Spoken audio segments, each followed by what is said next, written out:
Tréjan est situé au sud-est du Constantinois, en contrefort du mont des Aurès. Son histoire se confond avec l'origine de la Berbérie.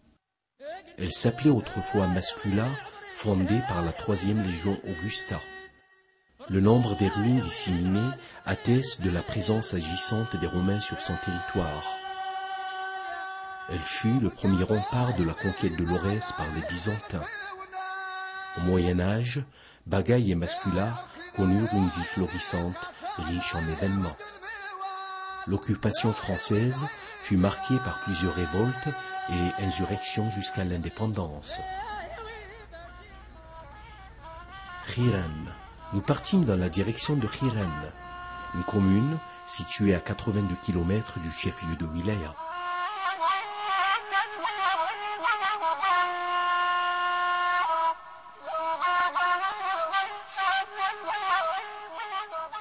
Khiran nous a subjugués avec ses amoncellements de pierres que la nature a préservés à côté des verdoyantes oasis que nourrit en eau le fameux Oued al-Arab. Cette oued qui s'encaisse toujours vers le sud pour alimenter les chaudes du désert irrigue dans son passage les innombrables palmiers des oasis. Une nature fascinante, indescriptible. Le berbère des Aurès, s'inspirant de la configuration du terrain, a adossé son habitat à la roche dans une organisation spatiale qui est loin d'être fortuite, en puisant dans la substance de son univers la matière lui permettant de s'intégrer avec le tout sans déranger l'harmonie d'une nature merveilleuse. La commune de Khiran est riche en vestiges romains, constituant un patrimoine historique, archéologique et architectural, des trésors artistiques et antiques fascinant l'œil et suscitant l'émotion.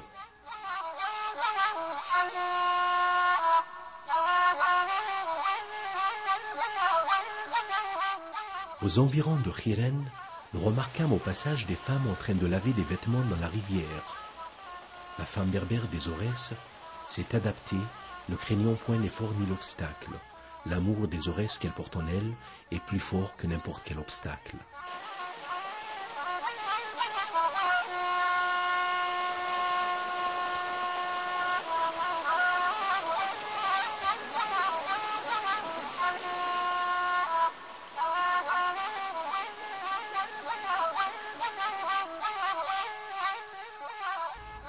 Nous arrivâmes à Djellel, une commune située à 72 km du chef-lieu de wilaya.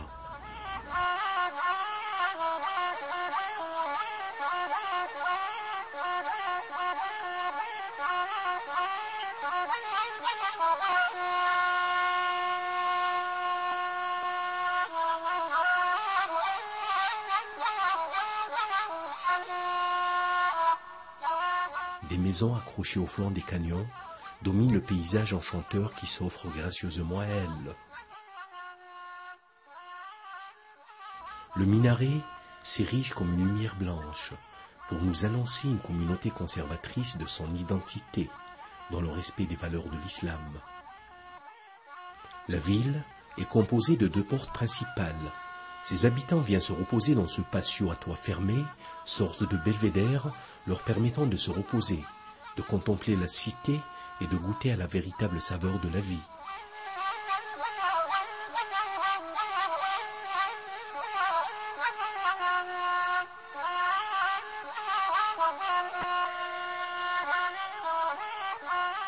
En contrebas de la ville de Djellel, un passage unique obligatoire constitue pour les routiers le moment propice pour s'arrêter et s'abreuver d'une eau de source naturelle, et rester sous le charme envoûtant de ce paysage enivrant et la beauté intangible de cette ville très riche en enseignements pour les historiens, les ethnologues et les linguistes, et même les chercheurs intéressés par les arts anciens exécutés sur les parois rocheuses.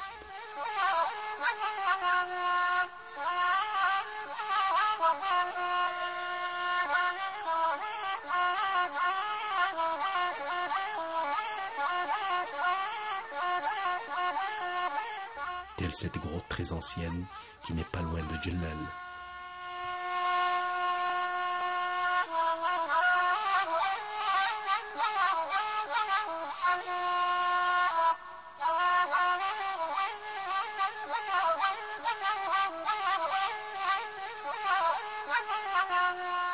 Nous continuâmes notre route et nous remarquâmes que le relief ne cessait de nous offrir des vues panoramiques exceptionnelles.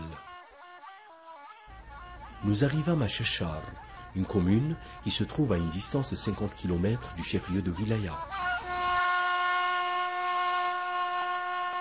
Et c'est là où se trouve un chef-d'œuvre de la nature, un site merveilleux d'une beauté rare.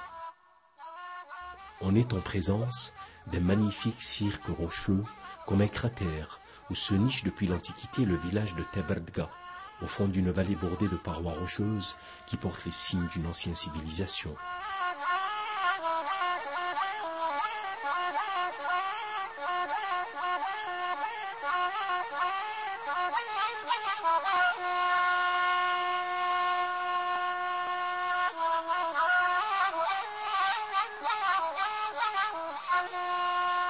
De très beaux méandres, puissamment entaillés dans la roche grisâtre, par un grand oued du même nom, où se blottissent des jardins vergers verdoyants qui sont irrigués par des eaux de source pure. Une contrée incroyablement belle que le verbe ne peut décrire.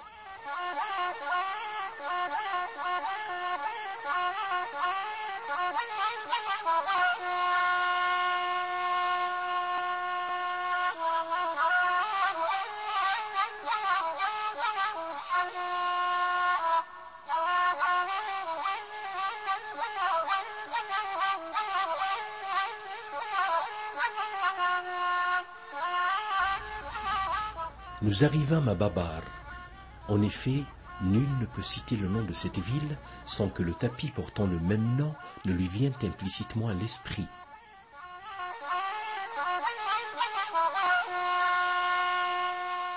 Dans les ateliers de tapisserie de Babar, devant le cadre sur lequel est tendu le canevas recouvert de fils de laine, les femmes berbères des Aurès, patiemment, minutieusement et avec beaucoup de dextérité, exécutent un schéma selon un plan dont elles sont seules à connaître les énigmes.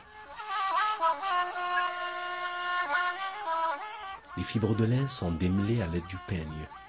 La mèche est transformée patiemment en fil grâce au fuseau aux quenouilles. Les fils seront assemblés en une masse de laine en forme de grand 8. Cette masse est destinée à l'atelier de teinture. La teinture se fait de façon artisanale. Les couleurs, dont seuls les artisans connaissent la composition, proviennent de substances colorantes végétales ou synthétiques. Les masses de laine, après teinture, seront tondues à des fins de séchage.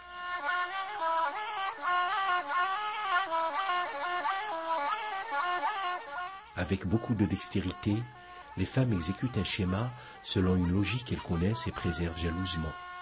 Cette adresse manuelle, cette délicatesse, cette aisance dans l'exécution est le fruit indéniable et certain d'une longue expérience transmise de génération en génération.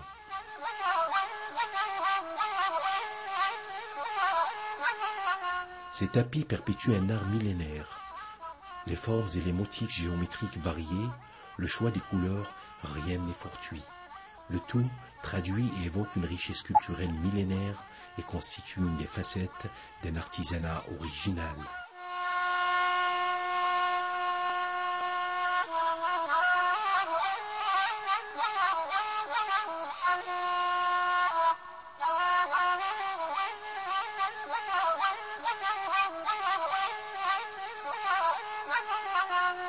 Pas loin de Babar se trouve un paysage fabuleux, enchanteur, offrant des possibilités de loisirs et de détente, et des avantages indéniables pour le tourisme de séjour et de transition.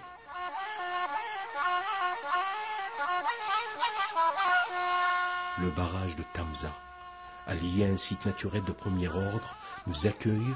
Les visiteurs sont venus pour s'adonner à leur loisir favori, la pêche à la ligne.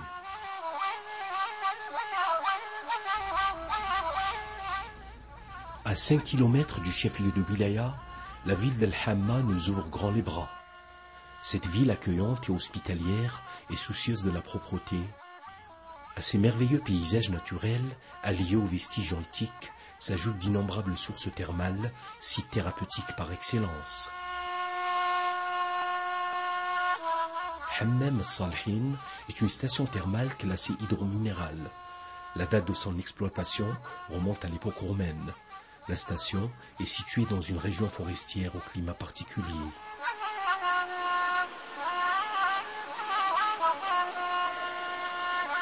Ces eaux jaillissent à la source à une température de 70 degrés.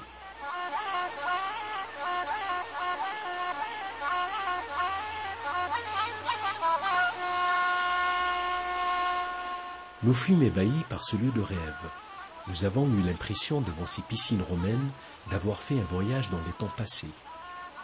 Lieu de prédilection de centaines de milliers de visiteurs par an, il vient profiter des propriétés thérapeutiques de cette eau dont la composition chimique est riche en bicarbonate, en chlorure, en sulfate, en soufre, en nitrate, en magnésium, en sodium et en potassium, ce qui lui confère des indications pour les maladies rhumatismales respiratoires et dermatologiques. Des services d'accompagnement sont mis à la disposition des visiteurs, des magasins spécialisés dans le produit local, des restaurants et bien d'autres services indispensables au bien-être, à la détente et au repos des curistes. Les visiteurs peuvent à leur guise profiter d'une balade en calèche à travers la ville, apprécier le paysage, prendre un bol d'oxygène dans le calme et la sérénité. Ces calèches sont aussi utilisées à la tête d'un cortège de nouveaux mariés. La mariée peut alors profiter d'une vue imprenable, lui laissant au fond de son cœur l'empreinte d'un souvenir inoubliable. Un photographe a eu l'idée de proposer aux visiteurs ces deux gazelles dociles qui se laissent photographier en compagnie des touristes, une manière comme une autre d'éterniser ces mémorables instants. Comme structure d'accueil, la wilaya dispose de 7 hôtels non classés, d'un centre des Moudjahidines et d'une auberge de jeunesse à Ain Silan. Ici, au niveau de la commune d'Al Hamma, la station thermale dispose d'un hôtel, Dar al-Muallim, d'une capacité de 72 lits. Et au centre-ville d'Al Hamma, l'hôtel Mahdi, un grand hôtel touristique privé nouvellement créé, d'une architecture surprenante, doté de 80 lits, dans 18, dans un cadre naturel très attrayant.